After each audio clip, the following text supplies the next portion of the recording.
Right, we just have the 5 minutes warning for the last gig,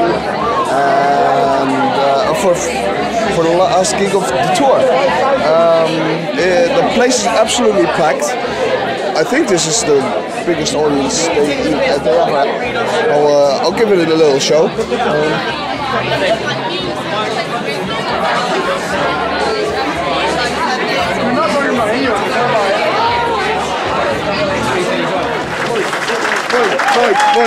Pretty good. Alright, but that was very polite, Holland. This time I want you to lose your shit, okay? Are you ready to lose your shit?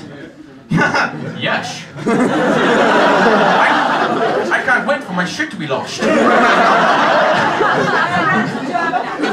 That's a German accent. Sorry, Tom Tom. Okay, after 3, lose your shit. 1, 2, 3, go now!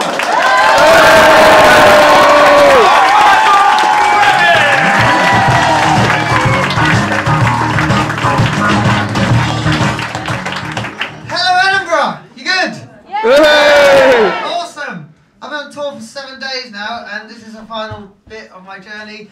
Usually when I go to gigs, I drink all the time, so can I get a cheer for my hungover? Right, status right now. I'm fucked. Edinburgh, I really am. Edinburgh is absolutely beautiful. Seriously, your city's amazing. And we've been walking around, and you don't have charity collectors here. Do you?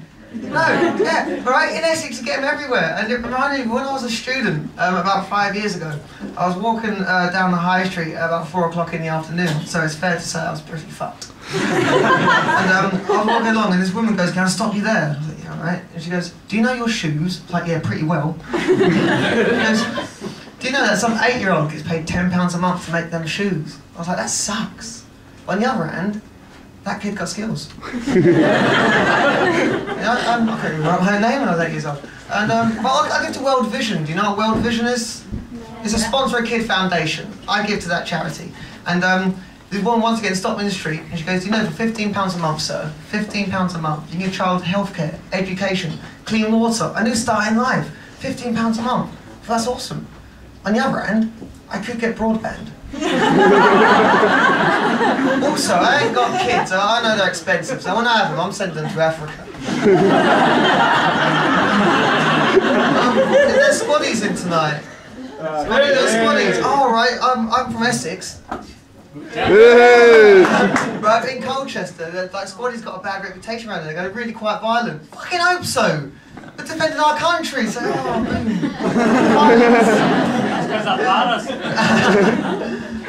But yeah, I can't have kids, unfortunately. Oh. Don't worry, it's more a like legal thing than medical.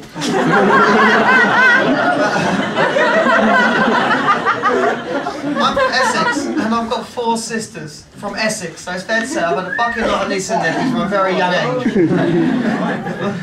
I haven't seen them yet.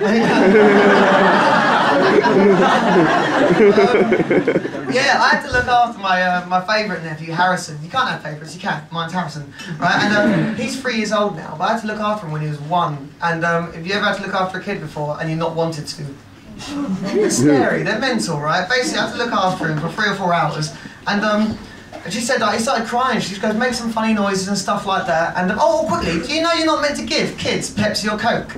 Yeah. I didn't know that. When she goes, "I'll just give him a drink if he wants one," she meant milk. I didn't know that, so I gave him some of my Coke or Pepsi. He's fucking bouncing off the walls and trying to eat the sofa. And she goes, "What's wrong with him?" I was like, "I don't know. Young, carefree." She goes, "You didn't give any Pepsi or Coke, did you?" I was like, "No." Stupid, wasn't it? And have any of you ever had to try and get your mate back to their parents or their other half and had to convince them that your mate is not that smashed? That's what I had to do with Harrison. So as soon as I'm back, I was like, "Harrison, handle your fucking shit." Yeah. Anyway, he started crying and stuff, like, so I started making funny noises, and the only funny noise I can do is I can sneeze like Donald Duck. Hear me sneeze like Donald Duck? Ready?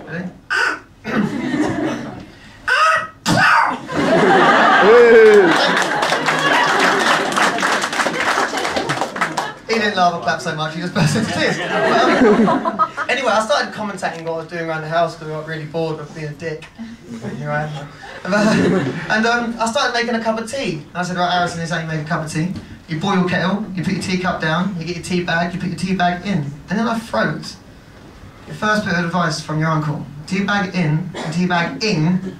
Two very fucking different things. Never mix them up. Because one's weird and the other requires urgent medical attention. We went and watched a film, and he chose the film, Lock, Stock and Two Smoking Barrels. And it comes to the scene with all the drugs. And I was like, right, second bit of advice from your uncle. I was like, Harrison, that is drugs, okay? That's cannabis, okay? Drugs are not good. They're fucking awesome. Has anyone ever done drugs here before? Nay.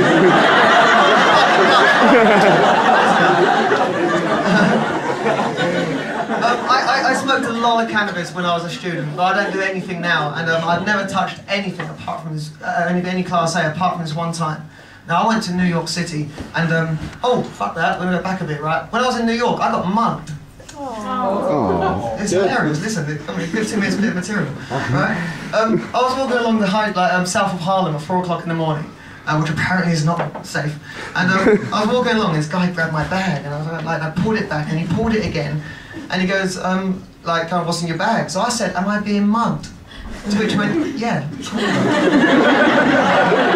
the same level, you know? And also, right, the bastard stole my Waterstones card thinking it was a credit card. But I had two cameras, a video camera and a digital photo camera, and I got a bit cocky. And I said, can I have the chip out the digital camera for the memories? And he was like, yeah, that's very obliging of you, lovely. And I said, thank you, as well.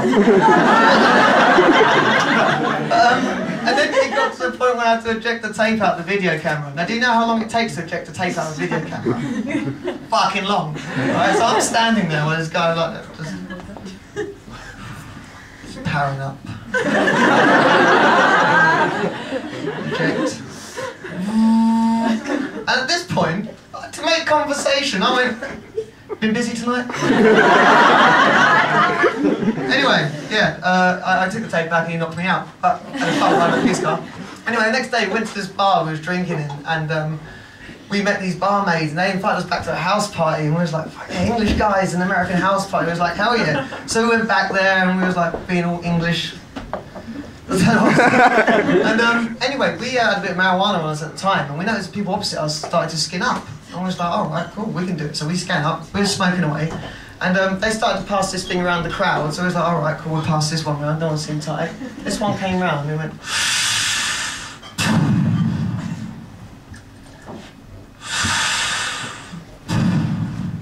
That's not cannabis. We sobered up really quickly, and we went and spoke to this guy, and we tapped him on the shoulder, and we was like, hey dude, he went, hey England, fuck off. What was that thing you gave us? And he went, oh yeah, it was a joint. I was like, yeah, no, but it tasted a bit funny. He went, oh yeah, it was a crack joint. The same words entered me and my mate's head at the same time, which was, heaven. And we got out of there pretty sharpish. And actually no, right, my mate leaned to me and he goes, Mike, I was like, yeah, he goes, do you think crack means the same thing in America? I'm pretty sure it's a universal fucking term. But we left there pretty quickly, and we didn't like to dampen that crowd, and we got really lost around Manhattan. And I remember standing there going, this signposting is shit. And my mate went, yeah, but look at the dragons. And we found our way along to Central Park West Avenue, which luckily was where we were staying. And there was this raccoon going in this bin. And my mate went, we should capture it. I was like, definitely. So we took one step forward, and without a shot, this raccoon went into Central Park. So without, like, my mate followed him, I followed him. Right, have you ever been to Central Park in New York? Yeah. Yeah, right. The word park, that's misleading. Don't think of swings, think of fucking Sherwood Forest. Right? So we was running round, we got really, really goddamn lost. And at this point, I looked, and my mate was sat down sharpening a stick to a fine point. I went, what's that for? He goes, vampires. I was like, awesome. Got one thing less to worry about, you know? And anyway, right, there's no punchline to this story because it's just wonderfully true. And apart from the dragon bit, I made that up. But it's just wonderfully true, but it's a message. If any of you ever go to New York City, go and see the Statue of Liberty, check out the Empire State Building, but don't forget to try the fucking crack. My name's been Michael Remick, you've been fucking lovely. Thank you very much.